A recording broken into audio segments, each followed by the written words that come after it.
बिस्मिल्लाहिर्रहमानिर्रहीम। Sana Khan food secret YouTube channel आप देख रहे हैं। नाजरीन, आप सब नाजरीन को खुश आमदीद। उम्मीद है आप सब नाजरीन खैर खैरियत से होंगे। इंशाअल्लाह ताला वीडियो करते हैं स्टार्ट। आज की जो वीडियो है उसका मौजू निहायत ही अहम है और ये जो वीडियो हम बना रहे हैं, हमारे सब्सक्राइबर की तरफ से एक रिक्वेस्ट आई थी कि आप इस चीज़ के बारे में जो है वो कोई इलाज बताएं और इसका हल बताएं। तो कुछ लोग जो ऐसे होते हैं जो खुल के इस पे बात करते हैं, कुछ लोग इस पे बात ही नहीं करते और ख़ास तौर पर ये चीज़ जो है ख़वातीन में ज़्यादा होती है।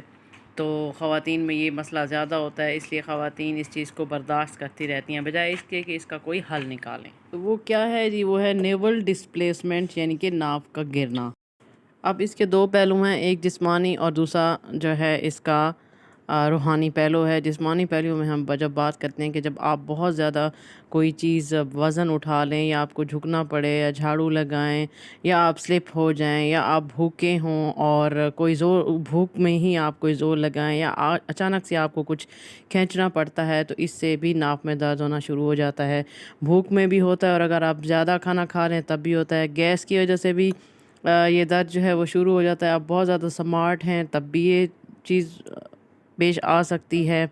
तो इससे क्या होता है कि ऐसे लोगों को जो है वो नाव की जो टल जाने की जो है वो मसला ज़्यादा दरपेश होता है।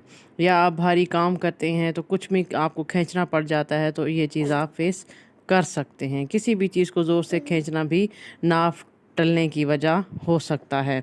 अब नाव तो नहीं गिरती, वो तो अपनी जगह पे ही रहती है, बल्कि अज़लात में जो है वो खिंचाव आ जाता है, जिसको हम आम लफ्ज़ों में जो है नाव का टलना कहते हैं। जो कि मेहनत करने वाले लोगों को ज़्यादातर मसला दरपेश होता है, जो मेहनत मज़दूरी करते हैं या कुछ जो कोई वज़न ज़्यादा उठाते हैं। या फिर अगर नाव की जगह बहुत ज़्यादा प्रेशर आ जाए तब भी ये मसला जो है वो हो सकता है। जैसे कि हामला ख़वातीन को 8वें महीने में नाव की जगह पर बहुत ज़्यादा प्रेशर आ जाता है, जिसकी वजह से उनके नाव के नीचे जो है वो दर्द रहता है। अब आपको कैसे पता चलेगा कि आपको मसला है या नहीं है? तो इसकी 3-4 निशानियां हैं। सबसे पहले ये है कि आपको जो है आपका दिल घबराता है, आपको मतली होना शुरू हो जाती है, भूख कम लगती है, पेट में दर्द महसूस होता है और पेचिश आना शुरू हो जाते हैं, जिससे आपको बार बार वॉशरूम जाना पड़ता है। अब आ जाते हैं इसके रूहानी पहलू पर। तो रूहानी पहलू जो है कि जब भी किसी के साथ बहुत ज़्यादा अटैचमेंट होती है, जैसे माँ के बच्चों के साथ होती है या किसी और चीज़ के साथ आपको बहुत ज़्यादा लगाव है, अपने आप से भी ज़्यादा लगाव है, तो अगर ऐसे किसी इंसान को कोई तकलीफ़ में हो या किसी मुसीबत परेशानी में हो, तब भी आपको नाव का दर्द भी होना शुरू हो जाएगा और आपको नाव टलने का जो मसला है ये दरपेश आ सकता है। अब इसके इलाज की तरफ आते हैं। तो इसके 3 किस्म के इलाज हैं। तो ये हम आपको रिटन भी दिखाएंगे ताकि आपको इसकी आसानी से समझ आ सके। और ये मसला जो है मर्द और ख़वातीन दोनों में होता है, लेकिन ख़वातीन में मर्दों की निस्बत जो है ये मसला ज़्यादा पाया जाता है। तो चलते हैं अपनी स्क्रीन पर आपको दिखाते हैं। कोई भी तेल सरसों का हो या जैतून का लें, उसको गर्म करें और उसमें लौंग जलाएं और नाव के इर्द गिर्द मालिश करें और एक कतरा नाव के अंदर डालें। मालिश क्लॉकवाइज यानी गोल सर्कल में पहले करनी है और फिर उल्टा सर्कल में आपने करनी है।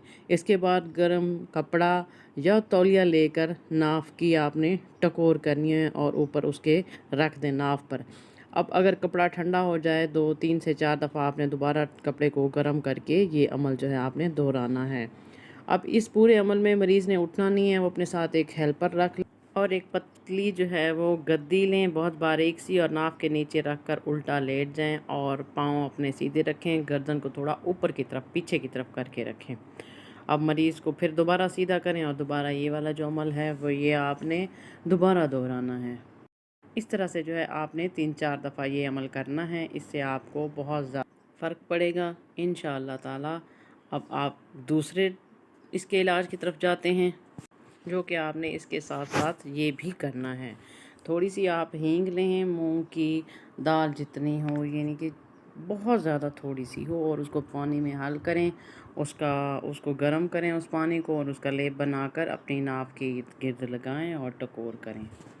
इस मसले का सबसे आसान हल मालिश और टकोर है। मालिश से भी इतना असर नहीं पड़ेगा जितना कि टकोर से पड़ेगा।